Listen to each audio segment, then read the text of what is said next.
kita berkat Rasul Muhammad Sallallahu Alaihi Wasallam. Abadu para jamaah yang saya hormati, saya sebagai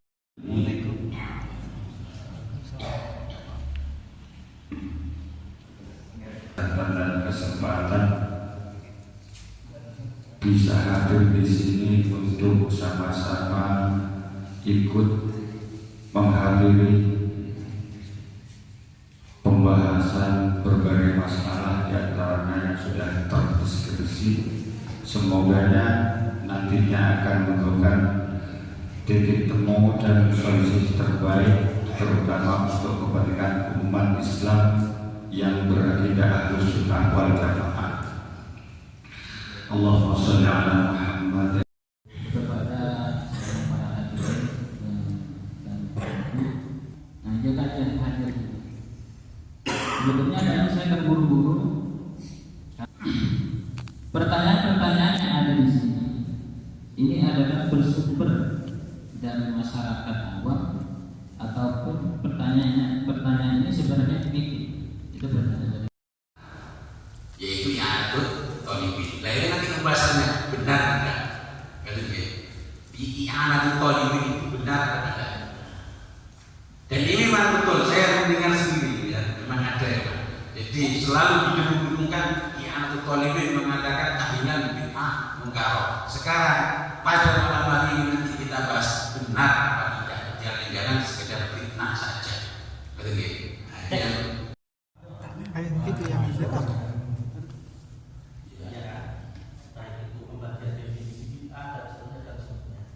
Sebelum kita membahas pada pertanyaan, kita sinkronkan semua tentang bid'ah evaluasi kemarin.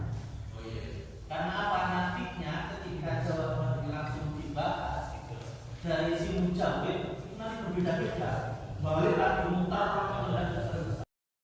Bid'ah hasanah atau apalah yang penting tidak terlarang. Betul ya? Silakan dari Nur Amin. Saya tak bertanggung jawab referensinya dari mana?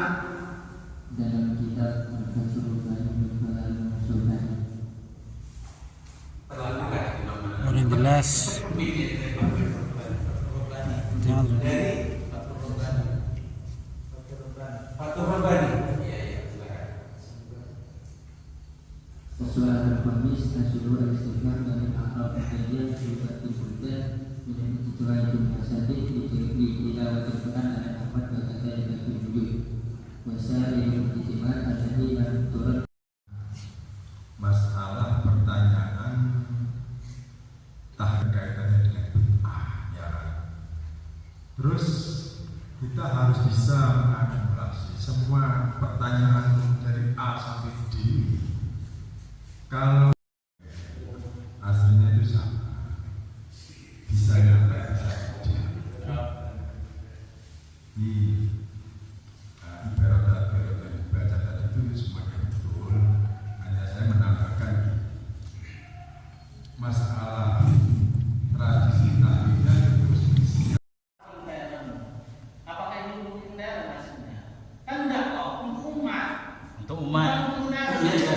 Bukan untuk personal LBN atau MWC atau bahkan sampai PJP dan seterusnya. Bukan. Ini untuk umat. Kita membahas itu untuk umat, bukan untuk pribadi. Enggak loh, sekarang begini. Kita belum selesai tadi. Oke. Kemudian dalam ibarat itu pun harus digarisbawahi, because itu juga ditampilkan Allahumma sholli ala sayyidina juga ditampilkan ketika ada orang kan berarti mau arah di soal itu bukan ya selesai. Gini loh, oke, maksud gini ya, oke. Begini, coba diperhatikan ya. Jadi dalam merumuskan kita harus komplit. Jadi kalau Anda hanya merumuskan hanya dengan pos saja, tidak lihat Allah mausil, berarti menafikan takbirnya aja. Nanti orang itu akan membaca, orang yang pintar itu dibaca. Kok ini rumusannya? Makanya.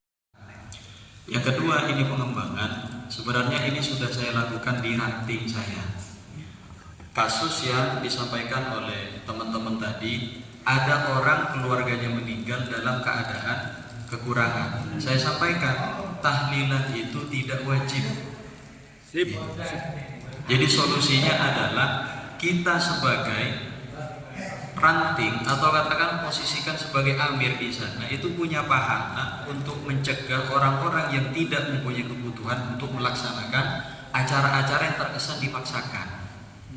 Karena apa? Seperti yang disampaikan tadi, karena hanya kadang berdasarkan gengsi. Ini berbeda dari hukumnya. Jadi ini sifatnya seperti yang Ikut-ikutan. tadi, bukan hukum tapi sifatnya rekomendasi. Ikut-ikutan. Yes. Itu biasanya mulai kalau ada orang meninggal itu sudah sampai 2 sok itu hasilnya beras dikelir 2 sok, bahkan ada yang mendapatkan 5 sok itu dari tetangga itu dikelir, entah di lain-lain desa, insya Allah sama saja. Jadi kalau itu yang digunakan insya Allah tidak akan menjadikan takluk. Jadi sanggahan kita kepada kaum Mahdi, kalau membaca kitab jangan hanya itu saja, cari yang lain. Oke? Al-Fatihah. A'udzubillahi minasyaitonir rajim. Bismillahirrahmanirrahim. Alhamdulillahirabbil alamin arrahmanir rahim maliki yaumiddin. Iyyaka na'budu wa iyyaka nasta'in. Keputusan masalah dunia nomor 18 13 Zulkifli Oktober 1026 di Surabaya mengatakan bahwa tahlilan adalah bid'ah munkarah merujuk kepada kitab Ihya Tholibin. Jadi berbohong lagi pada hasil muktamar di Surabaya. Padahal bantahannya bagaimana? Bantahannya tidak ada yang membahas soal tahlilan muktamar NU di Surabaya. Terus kemudian yang dibahas dalam muktamar tersebut adalah 27 soal. Salah satu soalnya pada soal 18 yang dibahas adalah masalah keluarga mayit di situ menyediakan makanan kepada pentakziah. Setelah saya cek ternyata betul. Saya bawa akam pokoknya di situ. Ternyata memang betul di awal-awal itu tidak ada masalah tahlilan menyuguhkan makanan kepada pentakziah. Jadi lagi-lagi mereka berbohong.